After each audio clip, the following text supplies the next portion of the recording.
Well, by my clock, I have 2 p.m. So as chair of the Atherton Audit and Finance Committee, I would like to call this meeting to order. I want to apologize for not being able to be there in person.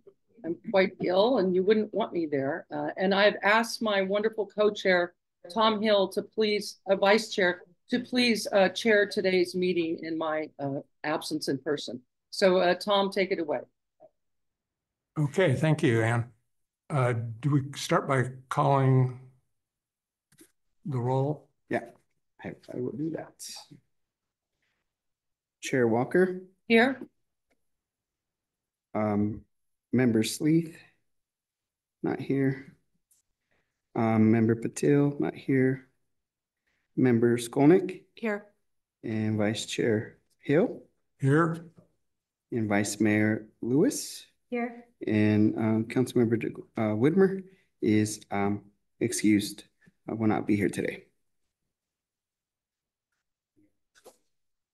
I would note also present is Bob Polito, who has been appointed by the council and the finance committee to a subcommittee to better understand CalPERS pensions.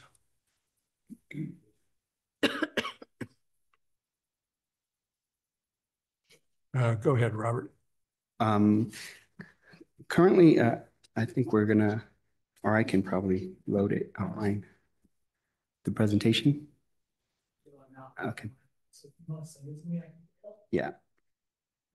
Real quick, I'm gonna send presentation to Anthony real quick so we can do that, and I do an introduction right now.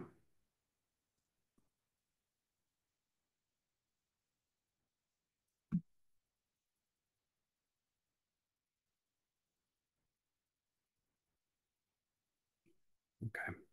Apologies, we had some technical issues. There was a power outage over the weekend, and it kind of jumbled our technology here in the council chambers. So we've been working on getting this up and running today. That's why we have. Okay, we'll do that.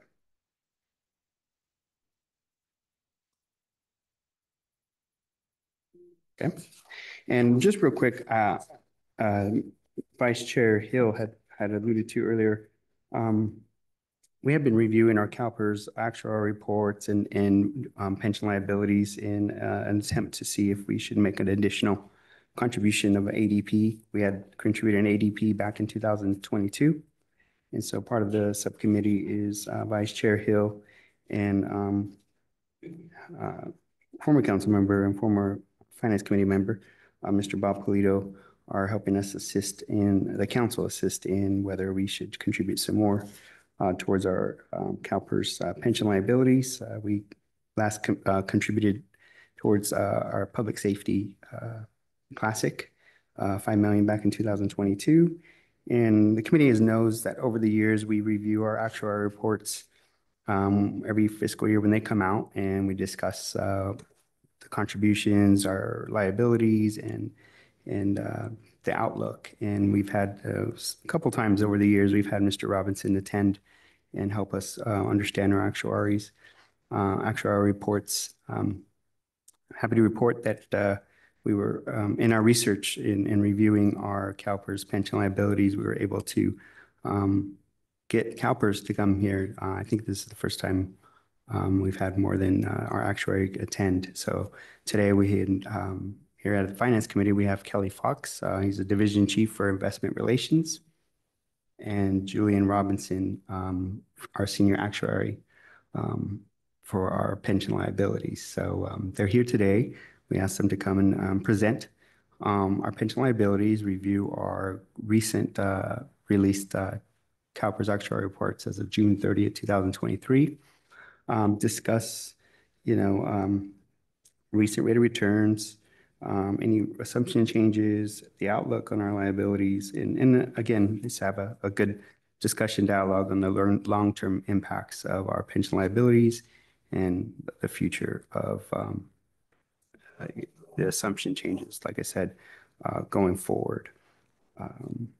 So we have them here. I'd like to welcome Kelly Fox, again, Division Chief for Investment Relations, and Julian Robinson, our Senior Actuarial Officer here. And I will present the. Oh, he has it? Okay. So we're going to have Julian present their presentation. And they're going to go through it. And then as we go through the presentation, I think if we can if they ask us if there's any questions, we should proceed. If not, maybe we can wait towards the end. But without further ado, I'd like to again welcome Mr. Fox and Mr. Robinson out here to Atherton. Thank you for making the trek from Sacramento. And we welcome this, and we're really excited to have this as a precursor to hopefully future meetings here at our Audit and Finance Committee. I'd like to turn it over. Good afternoon. I'm glad to be here to present in person to the Finance Committee. I've had numerous discussions over Zoom, and it's a pleasure to be here. I'm here with my colleague, Kelly Fox from the Investment Relations Division, and he'll also be participating in this presentation. Quite a lot of reverb here. That's good. Robert, I have a question regarding procedure. Do we ask questions as they come along? And maybe that's a question for Julian, but. Yeah, I think, however, as he goes through the process, I think through his presentation, I think if he goes through each slide, if you will, if he asks any questions, he could go forward with that. I'm being.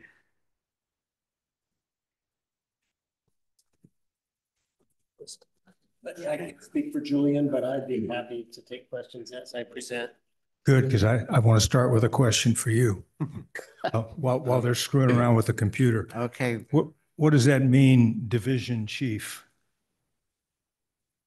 So in the hierarchical structure of human relations, or excuse me, of the HR division of CalPERS, there are just division chief is just a title that we have. So I'm not an investor. I run the investment relations division of the investment office. So we do all of our stakeholder outreach and communications with internally, externally, in particular with our members, retirees, and employers. So we can't blame you personally for any investment results, I think is what you just said. Not intentionally, but yes.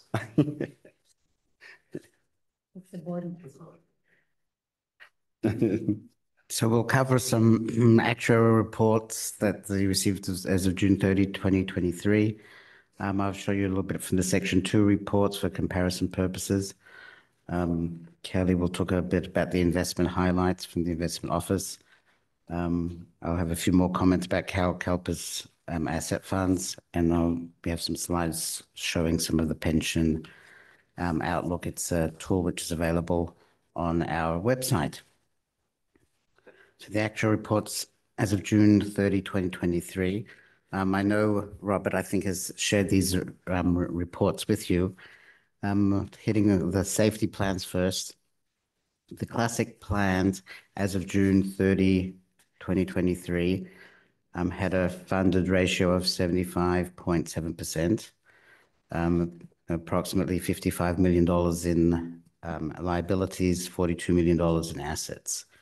The PEPRA plan, which is considerably smaller, had about $2.7 million, $2.8 million in liabilities, $2.3 million in assets, with a funded ratio of 85.1%. This slide shows a combination of the two plans, and it's probably better to look at the plans in this holistic manner, where the funded ratio of this combined safety plans is 76.1%. And of course, the reason why it's 76.1% is the classic plan is much larger and it dominates the calculation.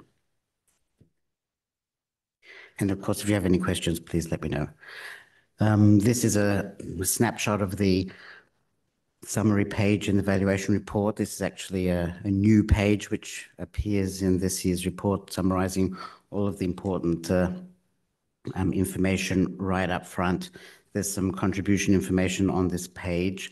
The employer normal cost contribution for 2025, 26, and that's what the main purpose of this evaluation is to communicate what the contribution rates will be for the next fiscal year is 29.35%, and employees of the classic plan contribute 9% to the plan. For the safety PEPRA plan, the employer contribution rate is much smaller, 14.96%, and the employee contribution is 14.5%, significantly higher than the classic plan, and that's because under the PEPRA legislation, employees are required to pay at least half the normal cost.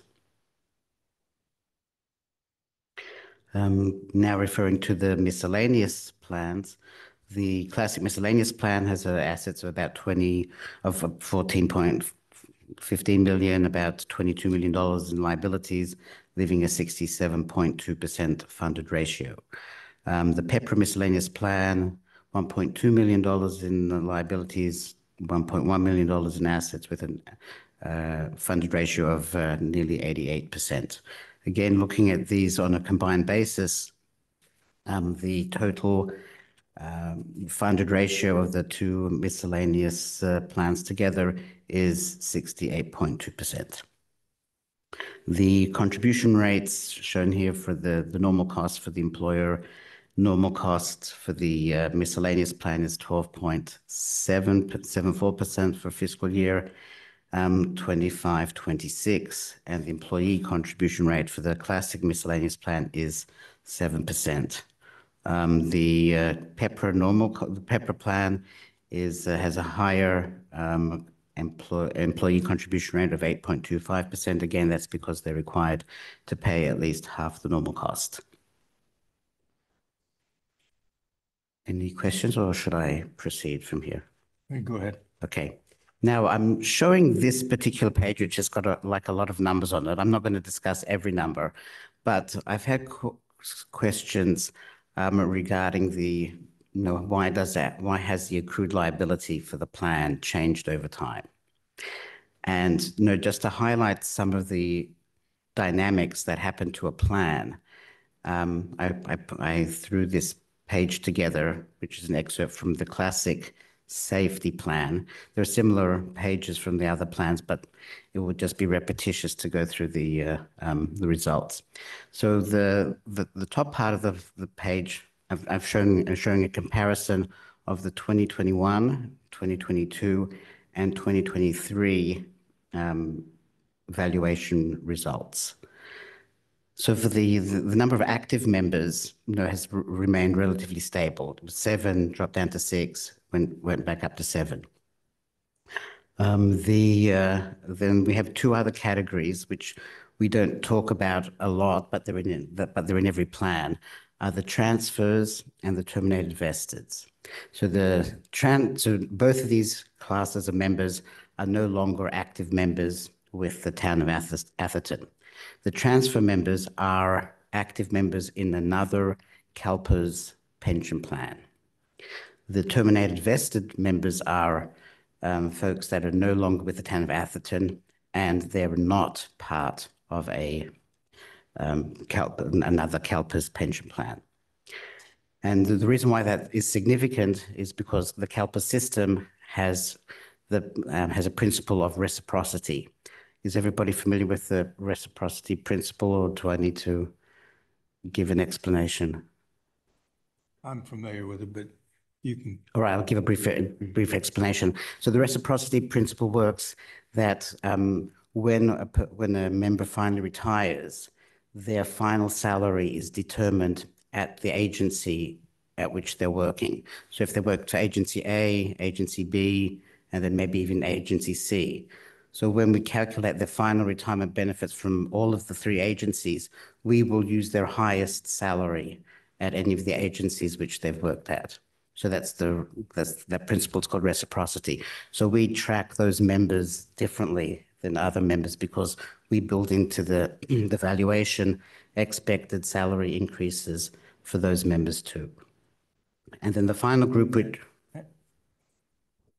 And that's regardless of whether the other agency is a CalPERS agency, correct? no, we only, if a person terminates and the town of Atherton is the last place that they've worked and they're no longer in the CalPERS agency, there is no further salary increase applied to those people. We have an employee here who tells me his time at Los Angeles, working for the city of Los Angeles, counts.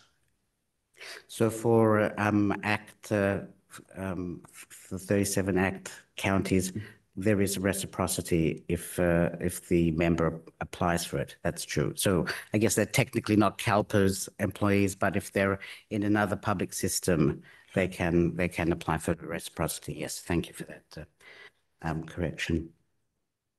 And then the last group here, which is the retired group, is the largest, but by head count and by liability, has increased over the from 2021. You had 66 members, and now it's up to 72 members as of June 30, 2023. The interesting thing to note, especially for these retirees, the annual benefits arose significantly, and that's partly because of the numbers of participants, but also inflation. CalPERS benefits are impacted by inflation, and over the past couple of years, the significantly higher inflation has increased the liabilities for this group of people.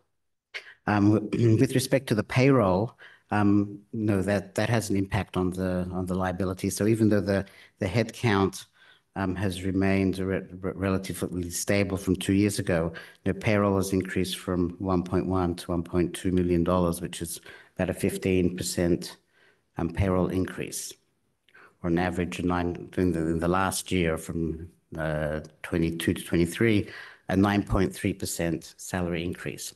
So and that covered payroll is actives as well as the retirement income for the retirees?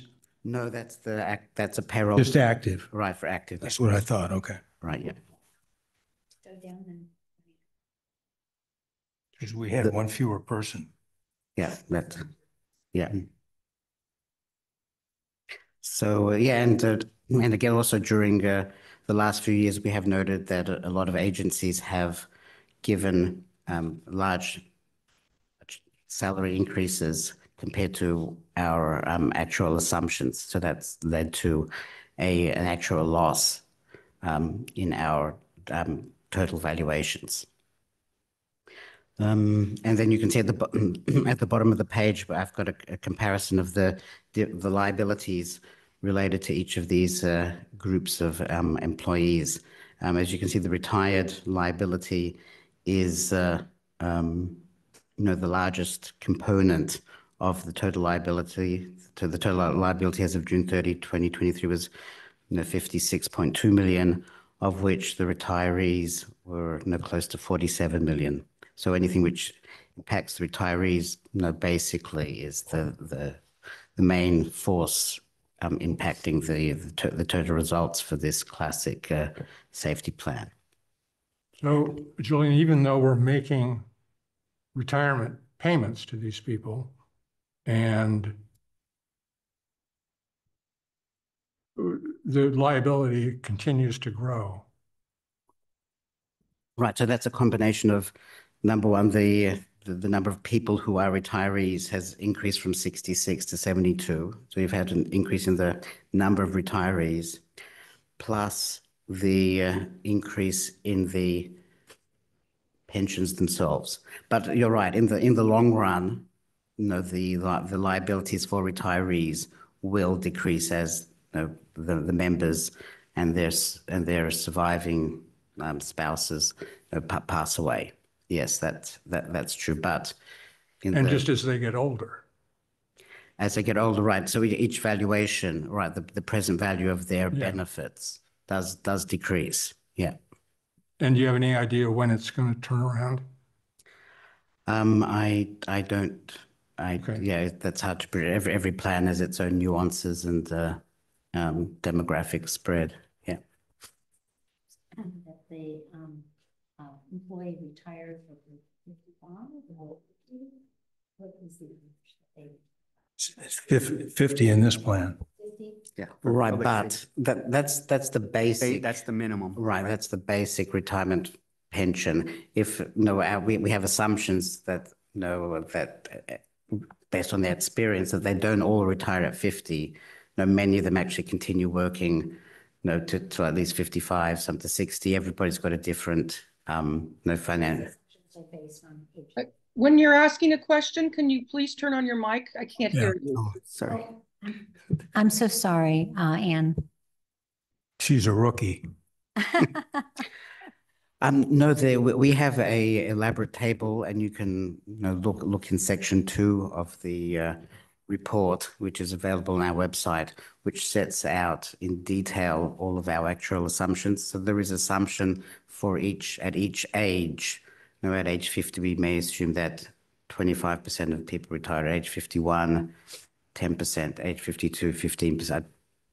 As examples of this, though, it's not a specific age assumed in this calculation. So Julian, this is a useful page, but it also shows exactly why we're having trouble buying these numbers. The overwhelming majority of the people in this plan are in the retired category. And as you can see from the annual benefits, they're very stable because obviously they're not earning benefits and getting pay raises anymore. So if 80% of our employees only have a change of 2% over 3 years in their average annual benefits, the changes in our accrued liability seem ridiculous. Mm-hmm. And while this gives us some gross numbers, it doesn't give us the data I think that Tom needs to validate these calculations. As I understand it, it's calculated at an employee level, rolled up to the agencies. Is that correct or not? Yes, that's right. There's an individual calculation done for each retiree and each active member, each member. So somewhere or somehow, the data is compiled and it can be turned into a spreadsheet that shows us every person we're paying for or are going to pay for, and the pertinent data, their salary, their age, their years of service, et cetera, et cetera, et cetera, et cetera, that would allow us to validate either ourselves or with a third party these. Yeah, I think I'll have to find out exactly what data is available to plan sponsors. I believe we could provide the basic data. I'd have to get further details from the people that manage that internally at CalPERS. Well, you mentioned at our Zoom meeting that you'd been asked for it before and hadn't been able to provide it.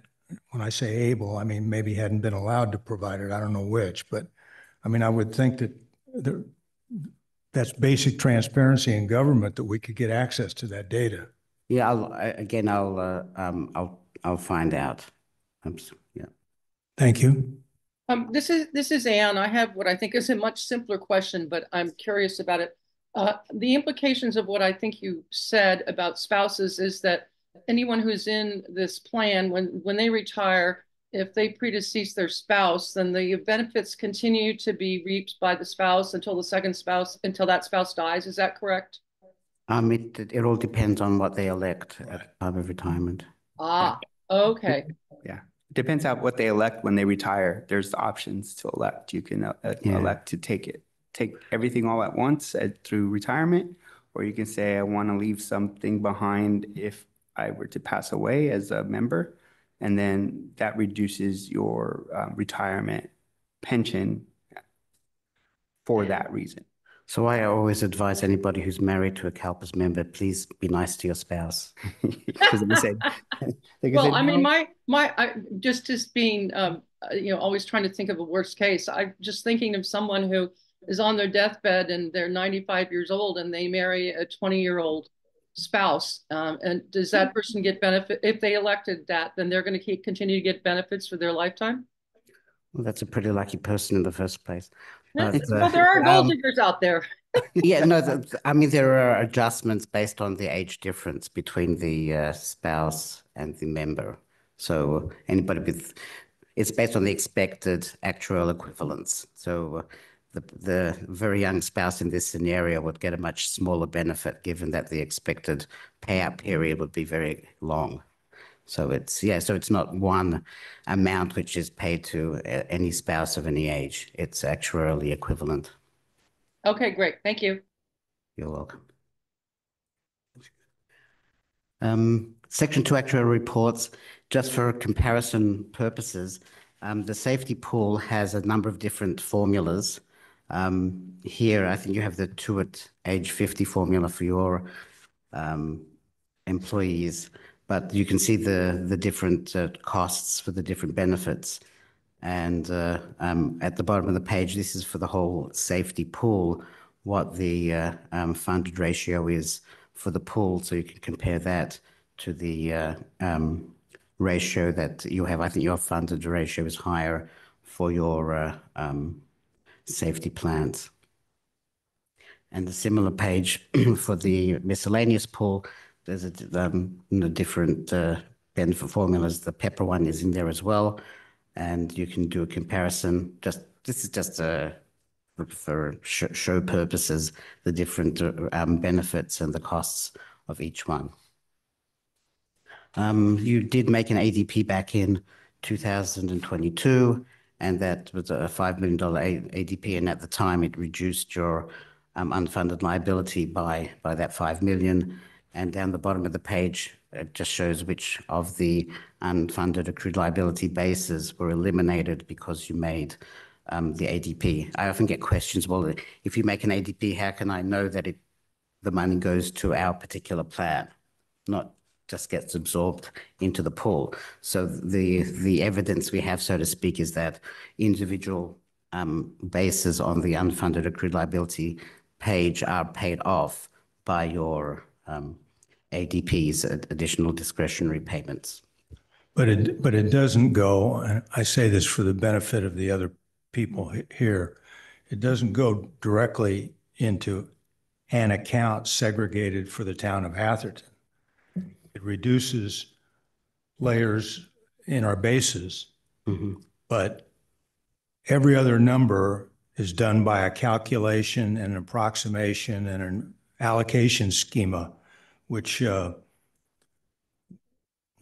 a little disconcerting, particularly since there are so many. I mean, the only real number, and it's not a real number, the only real number in all these reports is the pool's market value of assets beginning and ending. And that's not even quite real because real property, private equity, time lags, all those things make even that number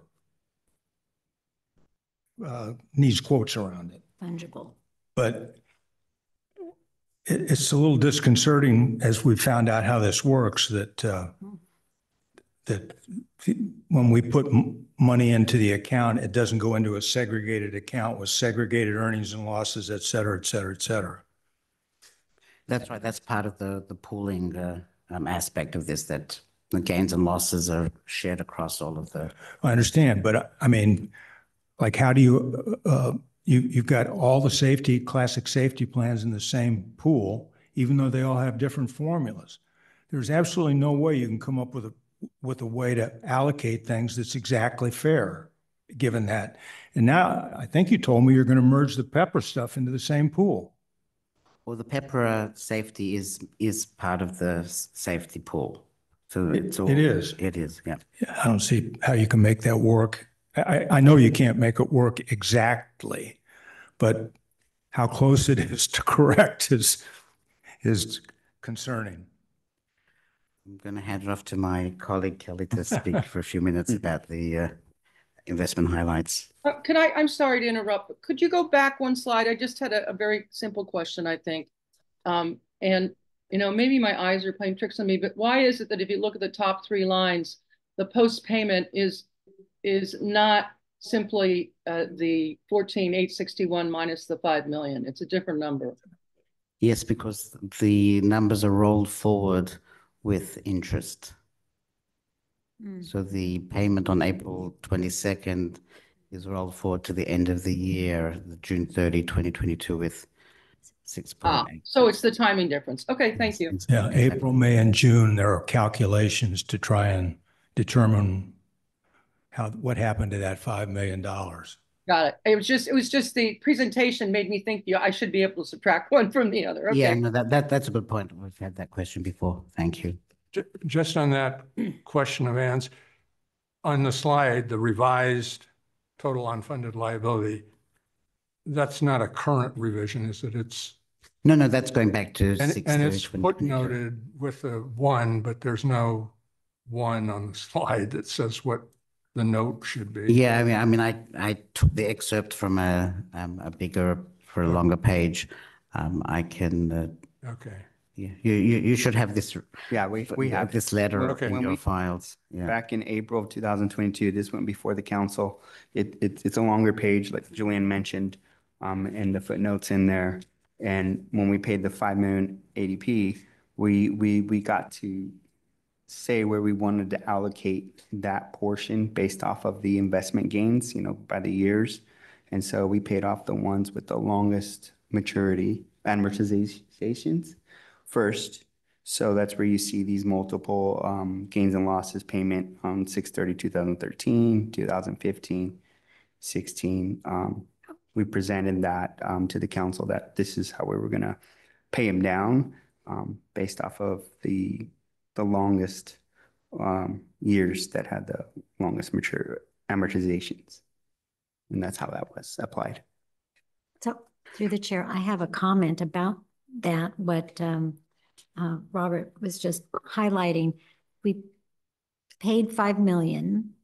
It says that, so it reduced our total unfunded liability. And then it's gone on to show that we paid off an investment dated 6/30/2015, 2016. But that's like only, I mean, that's not even $500,000. That's not even like 10% of the 5 million. So, I mean, what else did it go to pay off? Right. That's a great question. And the answer is what you see at the bottom of the page is the annual amortization amount for the outstanding totals for each of these bases. So so take, for example, the 139,762, which went to 0. That 139 is an amortization payment in a series of 20 payments. Right. Okay. So you paid off, let's say, $13 million. Or it may not, obviously wasn't that much because it was a $5 million payment. Well, that was a good It was investment. it was 10 million. It was 10 million? When you extend it out, it's 10 million over the total of the amortization basis. But because you paid it up. Well, yeah, I mean, there was a second page to this, which I think shows the whole amortization page. So we could review that, but you'll see that this is a payment. Okay. Right. All right. Well, yeah. that makes more sense then. Okay. Thank you. Thank you. So Okay. who's up? So I'm going to hand it over to my colleague Kelly Fox to make some comments about the investment highlights. Investment highlights. Okay, that one too, I think. Yeah.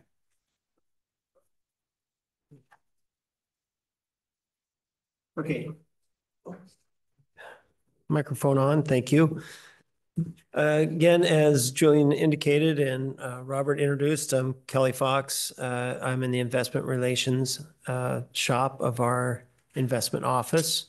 I've been with CalPERS about 7 years, and I came over to the investment office from what we call the enterprise side or the admin side of the building, where I did stakeholder relations for the enterprise, which is all of this communication that we do with an outreach, and primarily that's with employers in communicating all aspects of CalPERS. So we saw a need to create a more comprehensive system of communication in our investment office. And so that's what I've been doing and trying to stand up now for the last about 18 months that we're working on this and trying to create this communication. So having said that, you know, Bob, you've had some very specific questions, and you know, I can't promise that I'll be able to answer all those, but I can certainly, you know, I know we're being recorded here and we have had communication with Robert. We will provide answers to questions that we can't get to you today if you have some specific ones. And if we have a recording, I can get the exact question you have and we can respond back to those. That's, you know, my commitment on behalf of our office. Okay, so the highlights and kind of overview of what, first of all, let's talk about our objectives in our investment office. So, you know, we have constitutional objectives at a high level of minimizing our costs across the enterprise on the admin side and the investment side, minimizing the costs to earn our investment returns. We, as Julian has talked about, you know, make benefits now and into the future. We've been around 90 years almost, and I think we'll be around another 90. So, I mean, we're going to be here for the long term. So, and then the investment office maximize returns and minimize risk of loss. Those are just those high level objectives. So our beliefs in the investment office, again, high level, you know, asset allocation is the most important investment decision that we make. We are a long-term investor. One of the things that's difficult for us is to give quarterly reports to the board, and everybody focuses on these quarterly outcomes as opposed to the long-term investment philosophy that we need to have across multi-generations.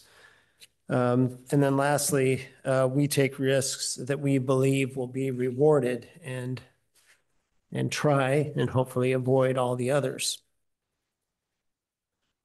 So let's go to the first page here and talk about the asset liability timeline, of which I think Julian has a little bit more of this in his presentation as well. But every 4 years, CalPERS takes a look at all of the assets and the liabilities, and we try to get together with all of the disciplines at CalPERS to discuss the ongoing discount rate or investment return that we expect the markets to be able to return to us. So we do this every 4 years, and then in the middle of that 4-year cycle, we do a review just to touch base to see if those predictions from, in this particular case, 2023 are still valid here in 2025 as we move forward. So that we are in that process right now. Julian is an integral member of that team as well. We have our investment office, our actuarial team, and our financial office all having these conversations about the long-term outcomes that we expect, and then how these short-term 2-year, 4-year cycles will impact those, the returns, what are the capital markets going to return. We do our capital market assumptions, and where we have, you know, all of our consultants and several professionals across the industry, as well as our internal and peer groups, you know, what do they think the markets are going to be able to return, the capital markets. So I think you answered one of my questions.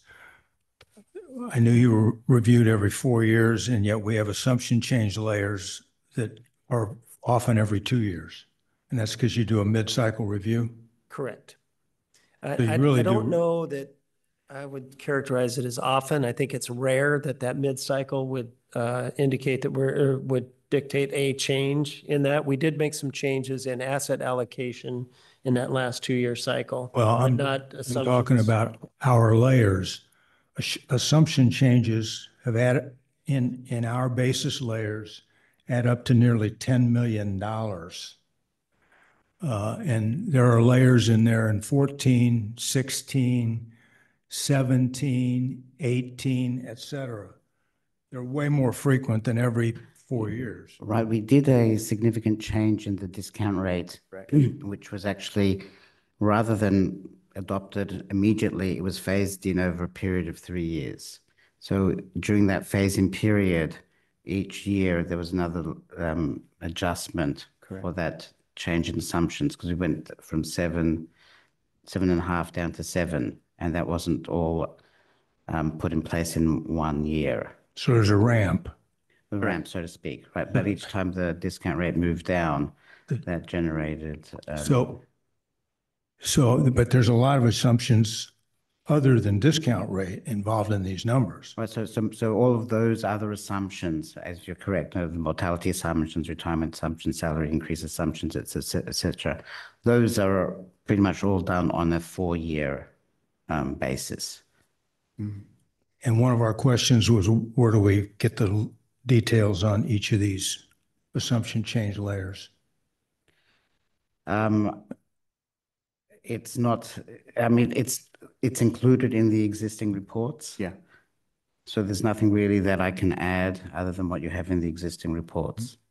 And just to touch base on that, the changes over the years, I'm correct. So in 2016, began 15-16 was the collection of the UIL as a dollar amount.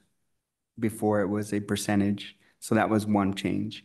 Then the other changes were the ramp up, ramp down of the amortization. No, I know And that the discount there's rate. a zillion different changes. Right. But they have to be documented somewhere.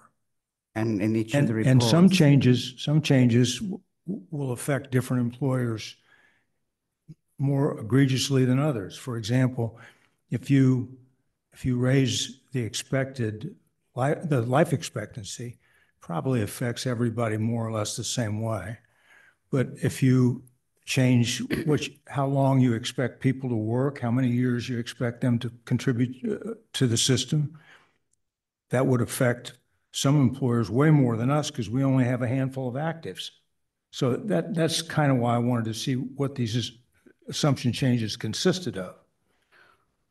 Well, again, all of the assumption changes are detailed in the reports and in the experience study. So there's no further information that can be provided. So if I find section 2 of 2016, I'll be able to find all the details.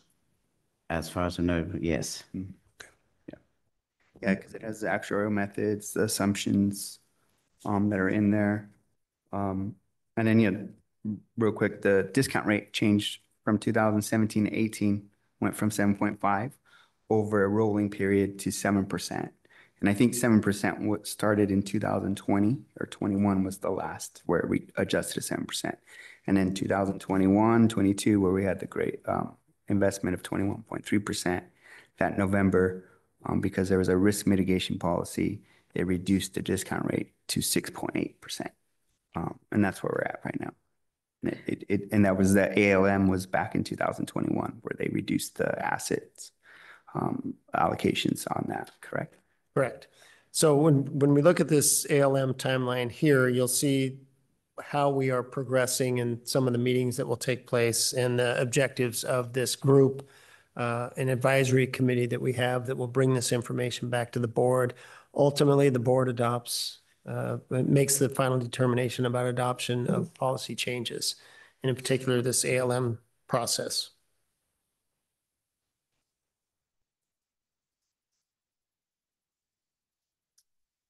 Okay, open to questions as we move along here. So our strategic asset allocation as of the end of the fiscal year 2024, this is what it was. I don't need to read it to you. You can see that there, and it's separated out high level, the public equity, fixed income, private equity, real assets, and then private debt, and a 5% leverage, which was authorized, I think, 3 years ago. So what we did in that mid-cycle review there is listed on the right, the changes that we did make, more private markets, which I think is on our next slide here. So in our current strategic asset allocation, the way it's established, we have, kind of bands of, this 13 to 17% is where we want to go, but we have a plus or minus 5 that we can go to depending on what the markets return. We wouldn't get to 17 and then say, if it's performing well, that we would stop at 17 and then move that money somewhere else. It may end up at 20, and then we'd have, through our process at the investment office, there may be a move to try to make sure that we don't get over 22 with, we have this plus or plus or minus 5% that we wouldn't go over. So there are times where we warn the board or we inform the board that we are approaching this level of investment that has exceeded our strategic asset allocation, the policy adopted by the board. So we haven't had that problem. Private equity was getting close here recently, but with these changes, we're more in line with where we want to be with the asset allocations that we have. Kelly, is private equity all venture capital funds, or No, it's 5%, or? It's broad. There is no inside of the private equity. There is no asset allocation to venture capital or any other specific lane for private equity. It's spread across. We have probably 300, I think, general partners that we invest with. So, yeah, what other vehicle is there besides venture capital then for private equity? Well, I think we used to do more, but less now of, what's the term I'm looking for? The takeovers. Yeah, we have a small amount. There's hedge fund available, but a lot of our private equity partners are working with different portfolio companies. Okay. So we have all kinds of investments across the entire scope of the investment world inside of our private equity. And private debt is what?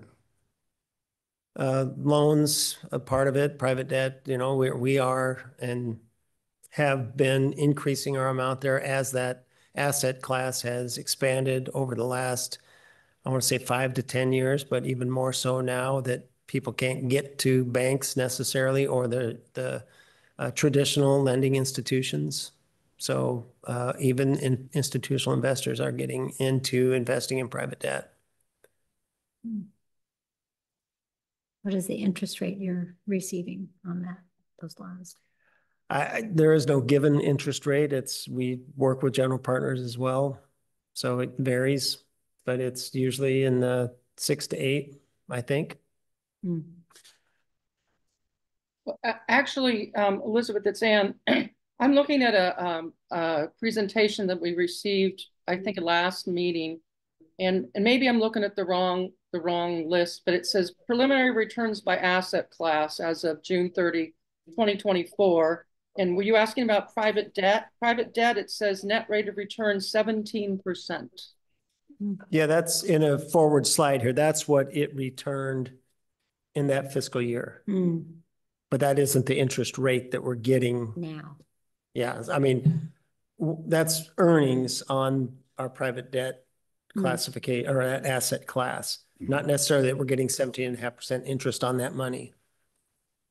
That's from revaluing the market value supposedly of the private debt for interest rate changes.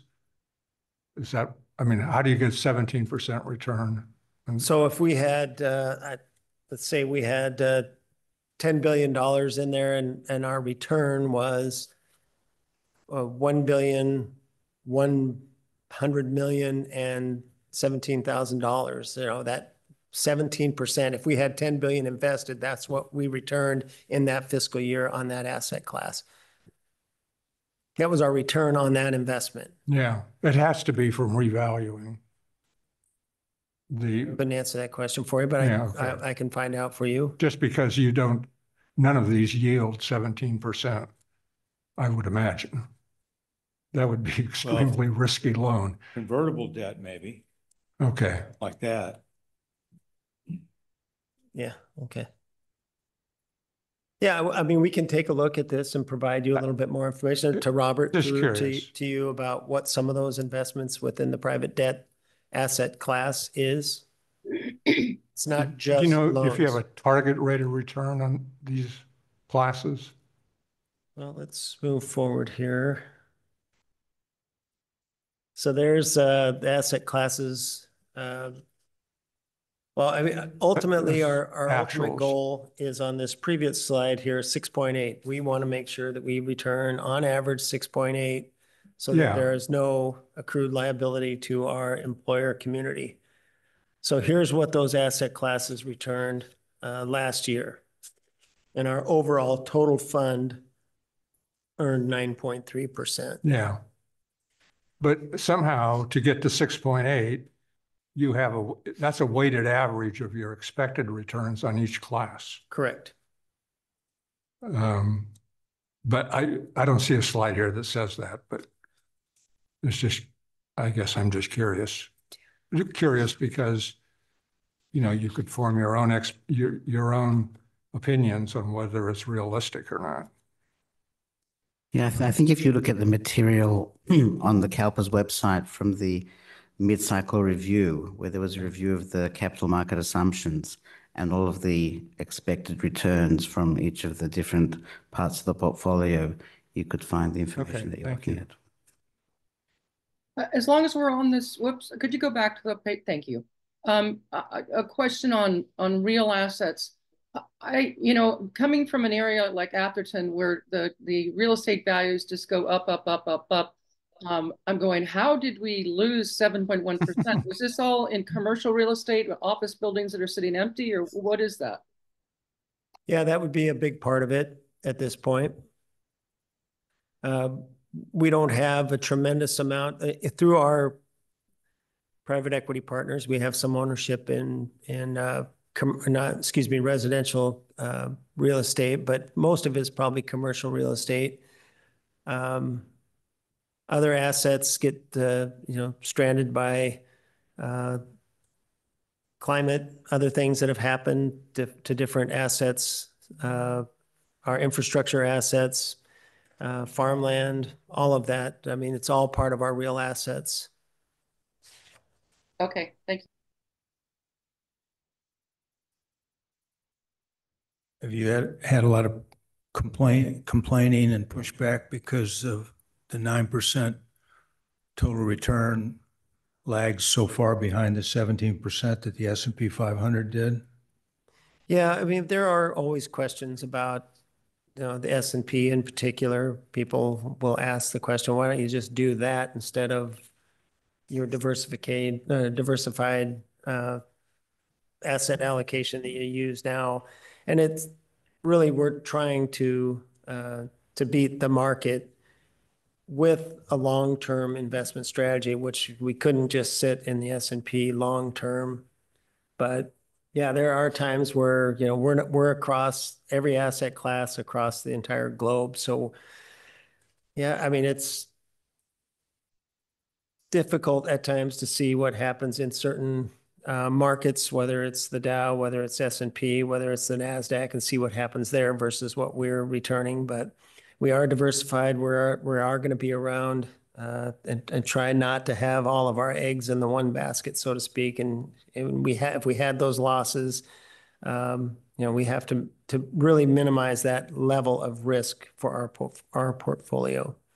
I understand, but actually I misspoke. The S&P was, for the period ending June 30th of 24, was up 24% as opposed to the 17.5 you show in public equity. And because there's also international equities included in that as well. Yeah, because the year before was even worse. The S&P was up 17% and CalPERS was up 6% overall. So it's a little frustrating for us as investors. I've got a question. Question About the lag. your portfolio, but it's really our portfolio. Yes. True enough. Really our money. The 9.3% is with the lag because it's announced in July and you don't know it. But by now, do you know what the actual is? Because the actual is what's going to get is going to be what's allocated to us for the year ending. Do you know? And do you just? I can't find where that information is ever overtly disclosed. Yeah, I think it's disclosed in the ACFA. Yes. And that comes out in November, I believe. Correct. Okay. So this November. It doesn't come out update. till November. Mhm. And then it is announced? I don't think there's ever an official announcement. Okay. Yes, I'm not sure. I'm not sure why. We have done an update on it at times. Yeah. Through the stakeholder so when meeting, it, we yes, do. so when it comes out, we make note of that. I don't think there's any Yeah, it's not big the publication or anything like that, but in our stakeholder meetings that we host, we'll make the announcement that our financial office, where our chief financial officer works, will say, here's the the final annual comprehensive financial report, or ACFR, and they'll have the exact number that includes these lagged numbers and the cost of administration. Oh, okay. That's how last year was.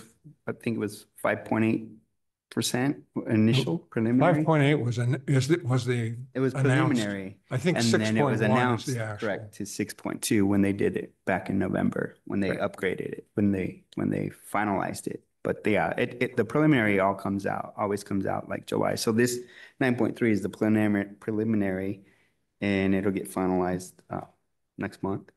But like last year, it was preliminary about 5.8, and the finalized was about 6.16%. Mm. But it's not going to be 15, I can assure you that. We're hoping, but yeah, correct. It'd probably be 10%, if that, but still good. Looking back again, assets under management now, this was at the end of June. If you looked at our website today, it's, I think, 529 billion. So our assets under management can shift anywhere from $2 to $3 billion a day or more if there's quite a lot of volatility in the market, and volatility good and bad. So again, our goal is the 6.8. Our 30-year number is 7.7, which is a good number given the fact that we're at the 6.8 now. But then at every other time period other than the last year, we're below that 6.8. So our objective, we have a new CIO at CalPERS. Stephen Gilmore has been on board since July.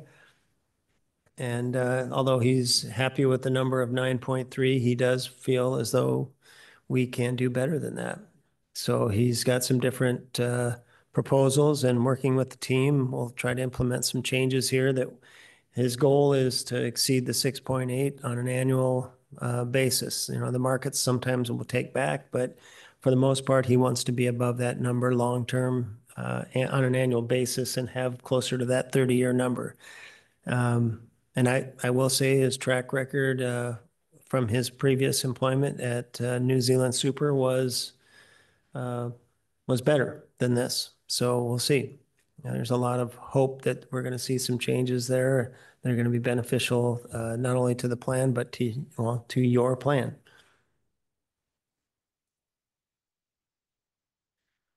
And then I think this is my final slide. Yeah, the investments in California. So there's been some question about the number here of where this number came from. So by the end of the fiscal year 22-23, we had about 10.5% of our assets were investments in California.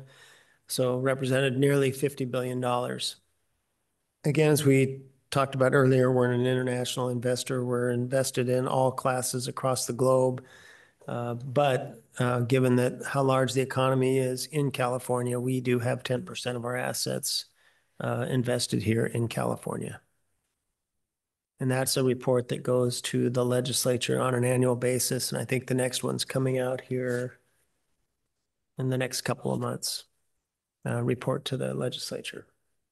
So that concludes my part, but if you have additional questions here, please feel free to ask away. And then if there are questions here towards the end as we finish our presentation that you want us to get answers for that weren't quite given today, I'm happy to do that as well. And you can work through Robert, not just today, but into the future.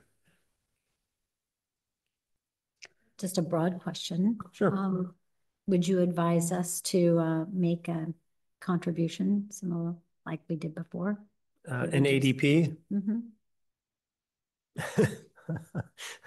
I could not say, make that recommendation. I'd probably get scalped if I did, but I think, I mean, if we, I mean, the difficulty with an ADP is if we have a bad year right afterwards, it kind of doesn't feel like you had the advantage of that money that you could have done something else with. So, I mean, that's really an individual We're decision. very familiar with that possibility. Yeah. Yeah. The one time we contribute is the first The worst. negative return CalPERS has Yes. had in over 10 years, 15 years or longer. Right. Yeah, the one timing. thing is that some people, use bonds to achieve um, the same outcome, and it's even worse for them at that point. Mhm. I mean, unfortunate timing, which Mhm. timing in the market, nobody, if they could do it as well as they talk about, then nobody would have any problems. All right, let's continue. A bunch of these slides cover similar information that Kelly just talked about, so I'm not going to repeat it. Here you've got a 20-year history of the performance, and this is a chart which is in the June 30, 2023 valuation reports for non-pool plants, and it's also in the Section 2 report, I believe, for the pooled reports. Down the bottom, it shows a history of the compounding over 1 year periods, 5, 10, 20, and 30. So the 6.8% is actually, pretty close to the 20-year long-term returns that we've achieved.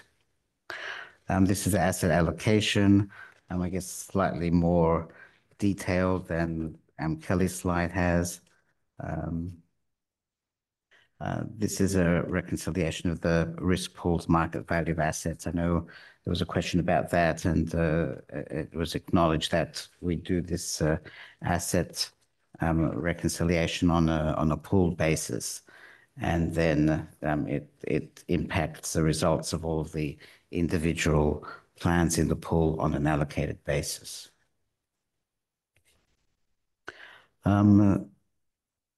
The gain and loss for this is again a page from the Section 2 report showing the gain and loss reconciliation for beginning to end of year. Actually, this is a good slide to look at. In the top section, the total gain and loss, you can see there's an item that changed due to assumption change. Item 1I, it looks like, yeah. So in this past fiscal year, since we didn't have any assumption changes, there was no, it's zero because there was no allocation to that. But in the years where we did have assumption changes, you'll see the amount. Where do these numbers come from? Because they don't, did you add up all our plans to get to these numbers? Because Right, yes. So this is in the Section 2 reports. I know, but I've got this exact same page from the Section 2 report for safety. And the first line, unfunded accrued liability beginning of the year, is 7.7 million. Right. So again, there's for pooled reports, there are two sections. There's a Section 1 report, which you're looking at, which is for your individual plan. No, I'm looking at the Section 2 report, the same page. The same page. Because it's kind of that's the magic page that only has the only two real numbers in anything in any of these reports, so it's important to me. Yeah, I've got the same thing, Bob. I have the same page you do. I'm looking right at the hard copy. What page number? Yeah, so I think you may, is this for the miscellaneous pool? Because I have the safety pool on the screen here, I believe. Mine or No, just the miscellaneous? No, mine says fair, blah, blah, blah. Actual variable violation for Evaluation for CalPERS safety risk pool. Right, so I must have the miscellaneous plan on the screen here then. Yeah, I think so, because the one we have for 23, it says 7,720,000. Yeah, so I must have the miscellaneous plan then. So would there be another? I don't have the miscellaneous plan at my fingertips. I'd have to go on the website to get it. Yeah, Okay. but on this schedule which you're sharing with us here, you can see also that item, 1I is still 0 because there were no. Zero on that one. No, there were yeah, I no- understand. Right, yes. I understood the point you were making about assumption changes. I was just questioning the numbers because they don't jive with anything I have. Yeah, so I think this must be the miscellaneous plan rather than the Okay. safety plan. So we do this gain loss analysis on the pool basis, and then it's allocated based on the plan's individual specifications. This is a copy of the unfunded accrued liability reconciliation for the safety plan, and I just want to highlight how. Can we go back to that gain loss analysis, even though it's maybe the wrong set of numbers? Where when Kelly started talking, he talked about CalPERS intent, a serious intent to minimize expenses.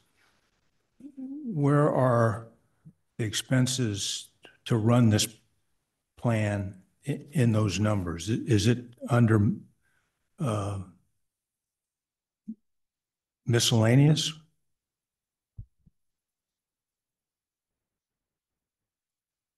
Transfers and miscellaneous adjustments? Isn't it true that the market value of the assets is net of those?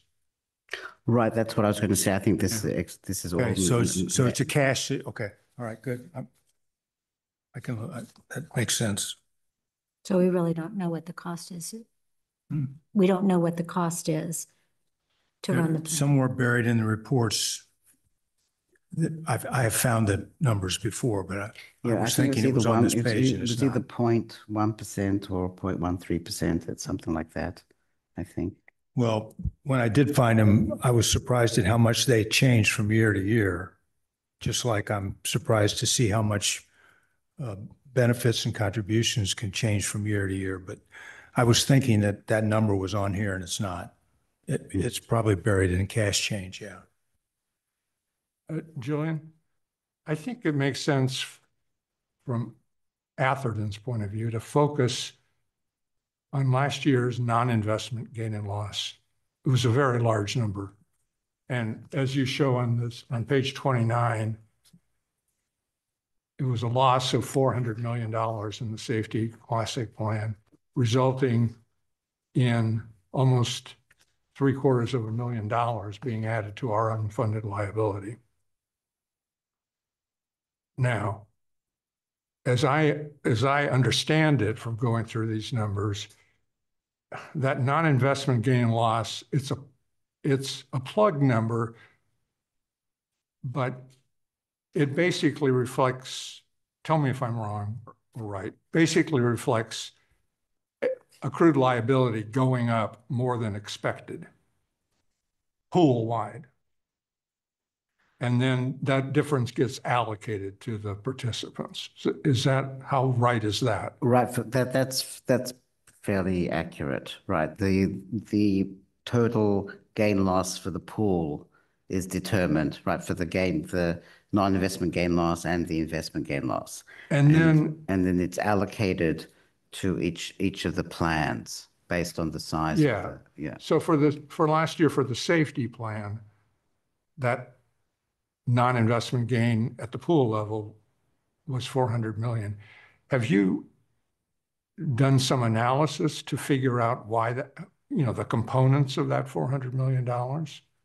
Yes, and most of the non-investment gain and loss was attributable, number one, to salary increases, which agencies granted to, and that reflects the higher inflation and the salary increases that were given, and also the increase in pensions that was a result of the higher levels of pension of inflation, and the way the CalPERS system has the inflation banking, the triple PA protection. So if inflation is not higher than 2% in a given year, pensions are not increased. However, if inflation in future years is higher than 2%, that there's a banking of any inflation adjustments which are less than 2%. It's a very complex calculation. So due to the high inflation over a number of consecutive years, a lot of people got pension increases based on this banking, which was there. So I think my concern would be that, okay, this is just allocated to everyone based on what their individual accrued liability is. But that if we had the detail that would allow us to look at Atherton and how those things affected Atherton's accrued liability, you might find that it's possible that our accrued liability didn't go up at all or nearly as much because of those factors, and that therefore our allocation is basically absorbing the costs of a bunch of other participants. That's probably true, but that's the way the insurance world works in general. So this is nothing new to CalPERS or CalPERS methodology. That's the principle of pooling of risk. Yeah, some things, like mortality, I can understand why we would want to do it on a pooled basis, but some of these just are decisions that other people make, like how high a raises to grant. And if Atherton is being more conservative, then it shouldn't be absorbing the costs that are due to other plans' decisions. Yeah, in principle, I agree with you, but but I guess the practicality is there's no reasonable way of doing that kind of analysis on a plan by plan basis when you're dealing with thousands of plans with a lot of moving parts. But in principle, I agree with Okay. I agree with your comment. Is there any precedent for an individual plan appealing their allocations? Not that I'm aware of. Yeah, I mean, of course, non-pool plans, they're all kind of standalone in that respect. So if they grant, a salary increase, then they have to eat the actual loss. But on in a pool, that's shared across all of the participants in the pool. Yeah. And then the fact that we are so much heavier to retirees than actives, it would seem like, I don't know exactly how that would affect things, but it would seem as though our accrued liability, the factors that make our accrued liability go up could be quite different or different weights than pool-wide. Yeah, that's true. And if some agency had like a lot of disabilities, that triggers substantial losses potentially too, which are shared across all of the participants. I mean, all of the gains and losses across all of the different decrements that we have in mortality, retirement, early retirement withdrawal, with payouts and things like that are all spread across all of the agencies. So I guess the principle is over the years, it's a fair method. In a particular year, you may have a particular point that if you only gave 2% increases and every other agency gave 10% salary increases, then you may have a justifiable point. But I'm not aware of any agency appealing that, and I'm not sure how that process would work. But I thought of one way that would be, in my estimation, fairer. I think it's fairly straightforward for you to project next year's accrued liability at the plan level. And then after the fact, you can see what it actually was. Let's say Atherton's was projected to go up 10%, but it only went up 8%. Well, you could allocate these non-investment gains and losses basically on a basis that was relative to actuals versus expected changes in AL. yeah, no, I understand what you're saying, and um, I would encourage you to write a letter to the chief To lobby our chief legislators. actuary and ask him for his learned consideration of the matter. Yes, but I mean, I totally understand But the point you're trying to make. Within CalPERS, there's no ability to essentially protest and appeal these allocations. There probably wouldn't be too much appeal to that kind of protest. Well, I think you could legally, probably. You could file a legal action. But it might not get us anywhere. I mean, the problem right now is without us having detail of how AL is calculated, we don't really know whether. Right, and we'll go back and try and get you a data listing to the best of our abilities. I know I think that for the non-pool plans, that's available very easily. For the pool plans, it may be, I think, available through our Cognos system. That's should be fairly straightforward to determine. So I have a question, and that is, if it sounded to me like, at least based on the investigation that Bob and Tom have done so far, that there are some definite negatives to the town of Atherton to being in the pooled safety plan. Let's say the safety plan. I don't know, and it's the pooled safety plan. What would be our choice? Can we pull out and have our own standalone plan? And what kind of differences would that yield, or is that even possible? No. Yeah, no, that's right. It's not possible the way things are set up at the moment. No, only plans which have more than 100 members are standalone non-pool plans. Okay. So because of our size, that's not possible, but we don't seem to have any realistic way to get the methods of allocation changed among the pool members. As I suggested, please feel free to bring your ideas to the chief actuary or to the board, and they'll get proper consideration. To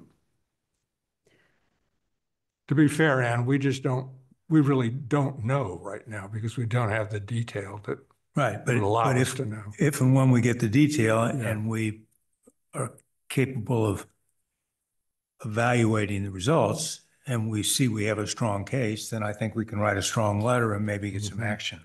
And I agree with that. And I guess I'm very disappointed that CalPERS seems to be such a black box that won't disclose to us the information we need about what's really happening so we can make that determination. I don't think that's the case. The information would be made available to you, will be made available to you. I think one of the other things to look back and consider is there actually are benefits to being in a pooled plan as well.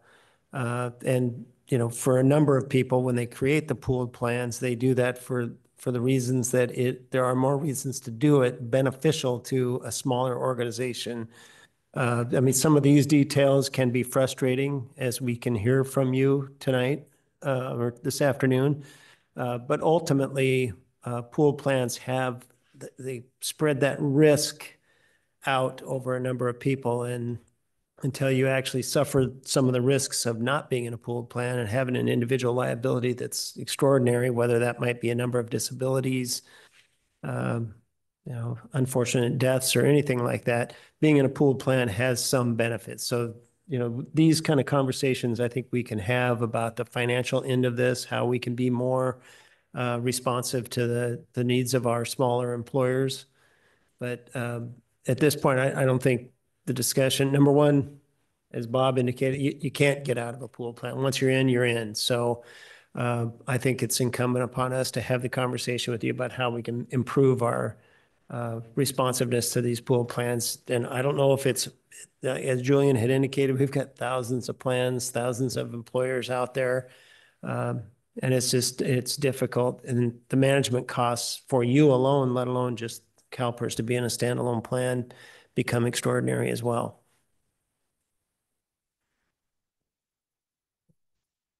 So if we can move on to this slide, I have a question. No, the previous one. Previous one, okay. Yeah. So, and the data on that slide, by the way, is accurate. It does reflect the safety plan numbers, as opposed to the prior two that maybe came from miscellaneous or somewhere else. So when I first started looking at this, the glaring thing that I found missing was the benefits paid.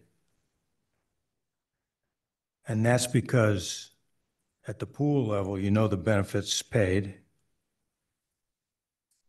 But at the plan level, they're not included in the calculations, correct? That's correct. So once again, it's allocated by formula.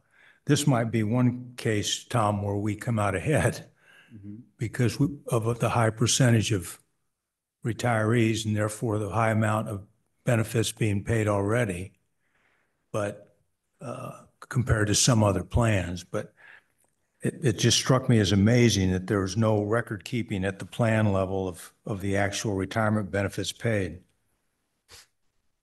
Go ahead. Okay, let's move on. So here are the investment gains and losses highlighted. I think the point I was trying to make over here was in general, the investment gains and losses are the largest component of the volatility in your unfunded accrued liabilities. And the non-investment gains and losses are generally much smaller. Okay, we've only got a couple of more minutes before we wrap up. Pension Outlook, this is a tool which is available online. I hope you guys have signed up for it. It's available on CalPERS website. It's free, and anybody can use it for modeling expected future scenarios, which you can choose.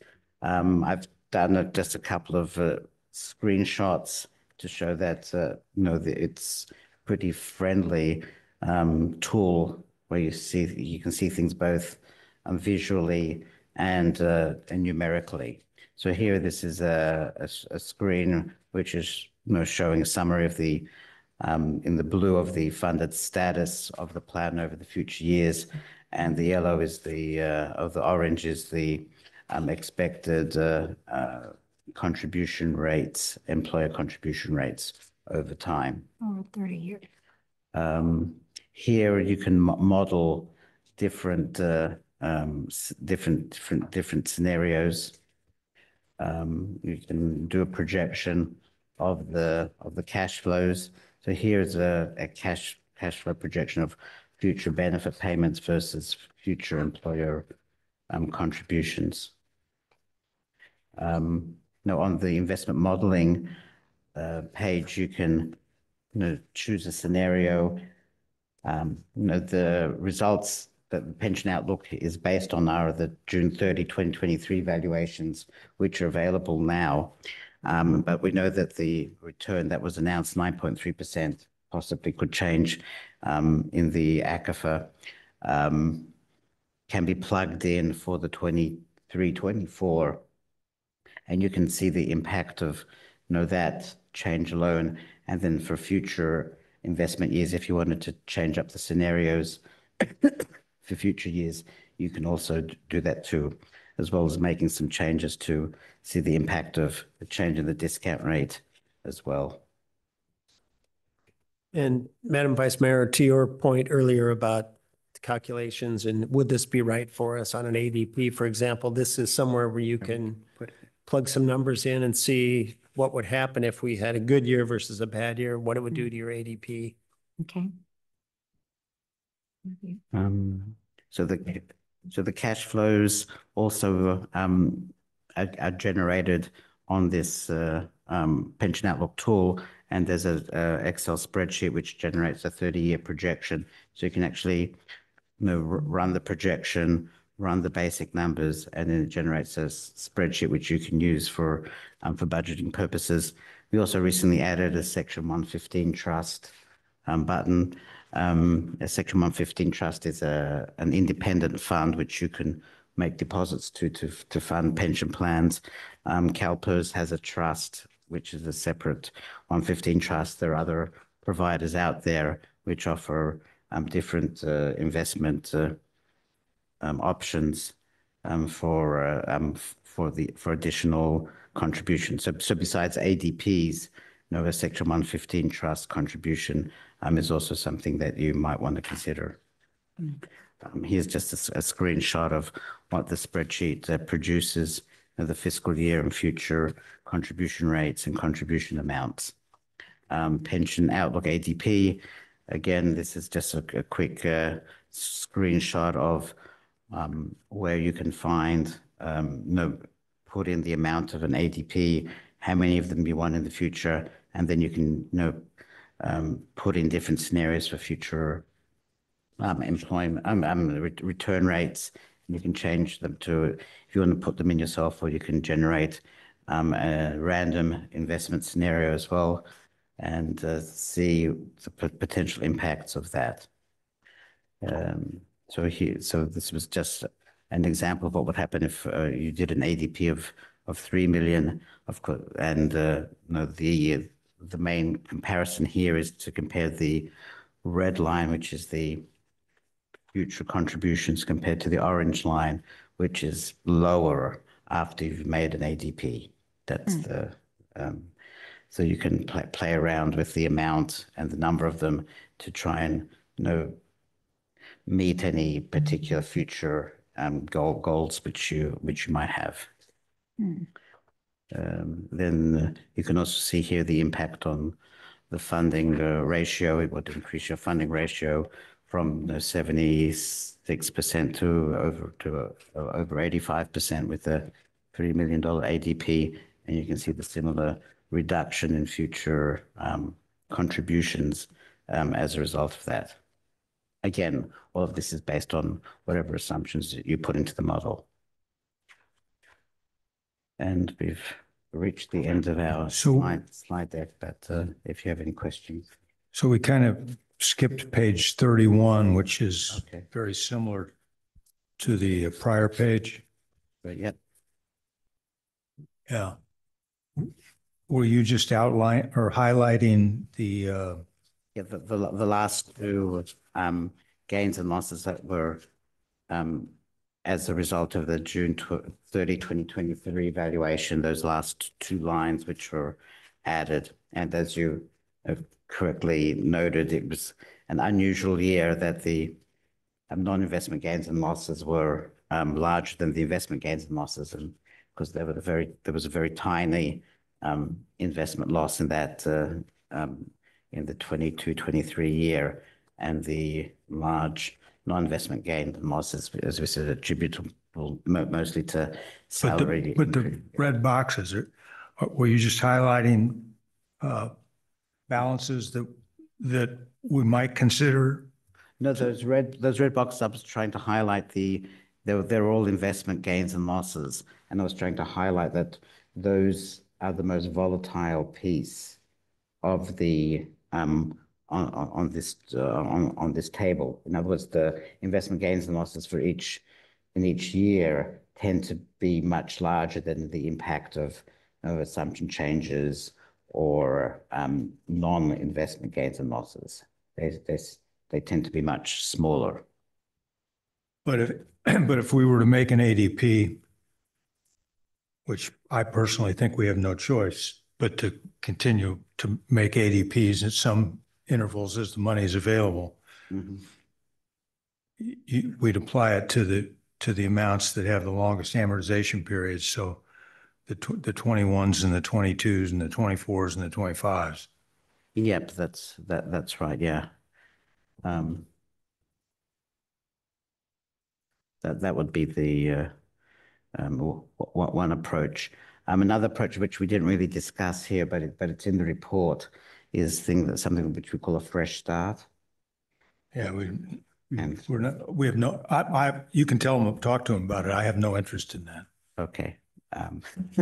So basically, a fresh start is taking this whole unfunded accrued liability and wiping out this table essentially, and say, I want to amortize this over 10 years or 15 years. And then, so you get rid of all of this, and you have a more stable number for a number of years.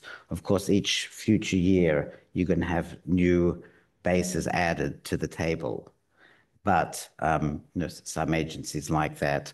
Some agencies, don't like that. It's a personal thing. And then the middle of the road, I guess, is what some people call a soft fresh start, which means that you make an additional payment each year, mirroring what would be required to have a 15-year fresh start to amortize the liability. And we have a number of pages in the report which show these options and what it would be to do a soft fresh start ADP to mimic what the effect of a real fresh start would be. Yeah, and the hesitation making a fresh start full election is, once you've made the election, it's irrevocable. So we won't let you unpop the balloon, so to speak.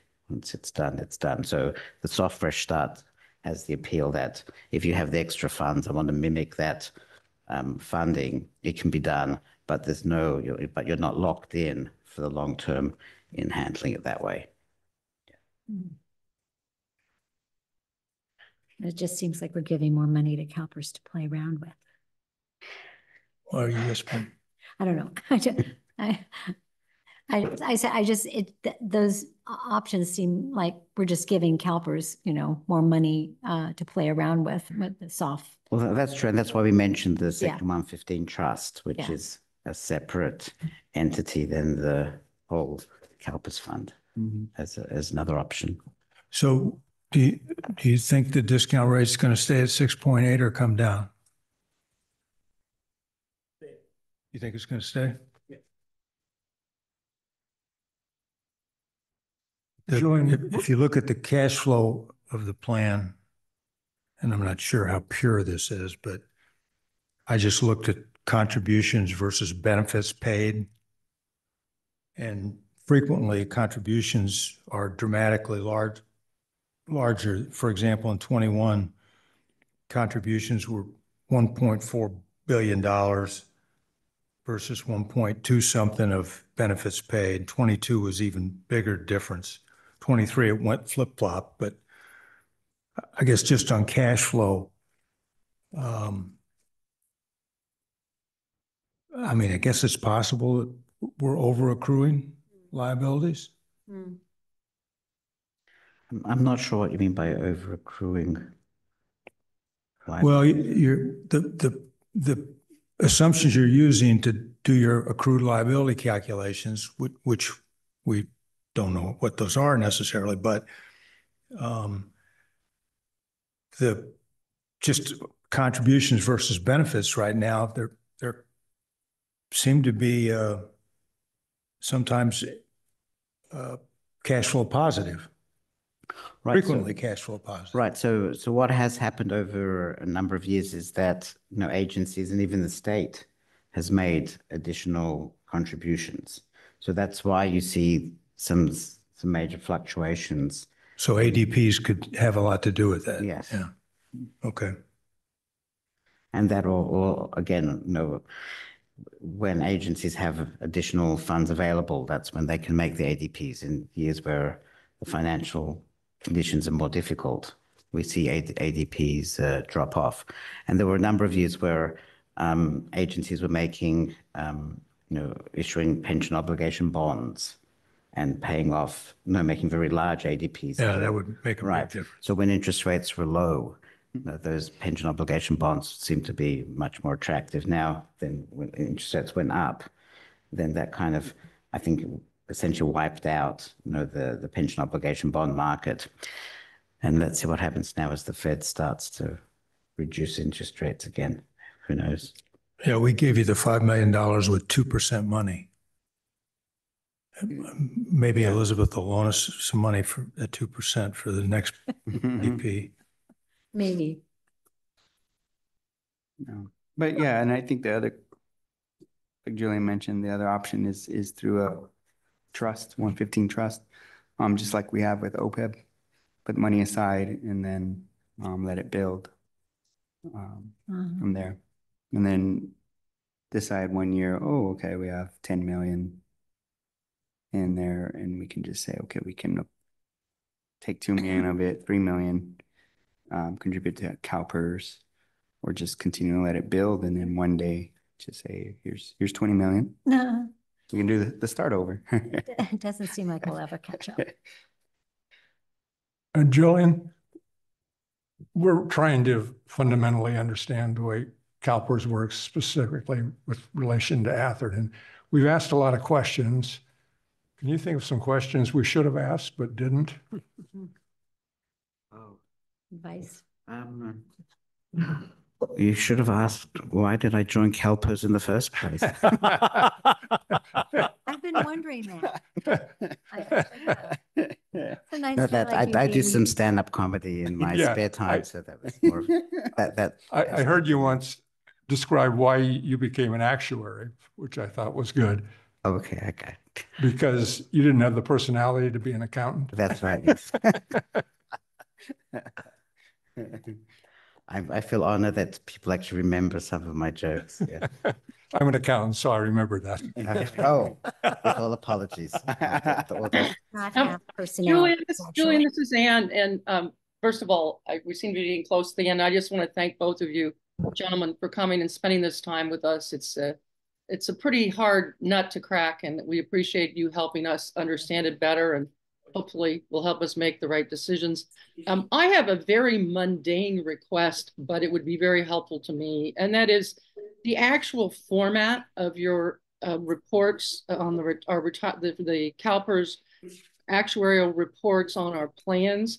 The type is so small, and it's not evenly spaced, and it's non-serifed. It is very, very difficult for old eyes like mine to read. Is it possible that in the future you could make it a larger serifed font that has even spacing? We can bring that back. My suggestion is, thankfully these are available as PDFs, so you can look at it on your computer screen and blow up whatever particular row or column of numbers that you want to look at. I know you. It's actually the numbers are fine. I have no problems with the numbers. It is the text. It's the text that's too small and non-serifed, and it seems to be some of the words, the letters are randomly spaced. It's very odd. Oh, okay. I'll bring back that comment. I haven't heard that one before, but no, thank you for the input. Thank you.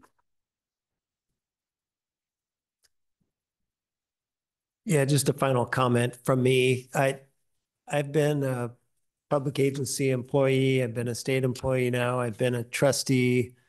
I've been a board member of a state investment trust up in the state of Washington. And I think when, all kidding aside, the reason why we, do this and why we create a plan for our employees is because we want to do something take care of our employees. So, why CalPERS? It's may not be the most ideal employer or partner at times, but it's the best that we have, and we're trying to make it better. And so that's the commitment we make. And Madam Vice Mayor, like every solution, probably 99 out of 100 of these solutions require more additional money from our employer partners. That just is the way it is. And the one thing we can do to try to kind of mitigate that reality is to do better in our investment office. That would help. So I will continue to keep the lines of communication open. I have a lot of confidence that we are turning the corner here and we are going to do better. It would really help if we had more consistency in leadership in our investment office. We've had a lot of turnover, and for the gentleman with the financial background, that kind of inconsistency in strategy and leadership is difficult for an investment office. We need to stay the course for a while, and not as many changes. And we hope we're turning the corner there. So again, thank you for the invitation for us to be able to be out here to talk to you, and we're open to continuing the line of communications with this group through Robert and through the city. No, I appreciate it. Thank you very much for coming down here in Yeah. person. I think it You made bet. a big difference. Yeah, I really do. I appreciate it. Just since I've been here, we've been discussing this nonstop. So the last 10 years, there's been some significant changes with the plan from the discount rate, right? From before it was 7.5, it was 7.7, around that one. Yeah, there was one of the slides, I think, in here which Correct. shows Yeah. the history of the. And now it's at That's right. 6.8. And I think, one of the slides where we said the 20-year is 7%. So if you make 6.8%, I mean, you're still doing well. If the discount rate Kind is of that realistic. and investments come in at 7, you're doing well. And I think getting to this point with CalPERS to that investment rate of return, it took a while to get there, but now we're there. And because you get there, you have to change the way your assets are allocated and what you invest in. But I think you all do a great job in for all our stakeholders, I think. And there's sentiment out there too that there's a lot of investors that would love to get with CalPERS because CalPERS does well and as a pension plan, and they want to be a part of that. So again, it's a lot has happened in the last 10 years, and now we're kind of getting to that point. Okay, we're where we need to be, and you're still diligent and vigilant on continuing to get better, and we appreciate that. I do. That helps. It helps us financially when you know what your costs are, and the UAL. The UAL was a big component. Getting to that change, I'm sure that for a lot of agencies that was a big change for them, because no longer was it a dollar amount, but now it's a percentage. Now it's a dollar amount, and because of that, plans are getting paid down better than if they were as a percentage of payroll. So that was a big step in 10 years, almost 10 years of doing that. And I think we're a lot better off than we would have if we'd never made that change. Is there anything else we need to cover in this meeting? No, I just grateful that they came out, and Yeah. hopefully we can get them come back again. So I'd like to keep this going, and I really appreciate making the time. It really means a lot to me, but you can see for the committee and for us to have that dialogue and understanding. So I really appreciate it. And, thank you for hosting us, and also thank you for your tech team to set me up and make sure it got Good. delivered properly. Thank you. Thank you. Thank you. Can I just adjourn the meeting? Yes, you may. I adjourn the meeting then. Thank you. Thank you. Thanks, bye. Have a good one. Feel better, Anne. Yeah. Appreciate it. Thank you. Okay.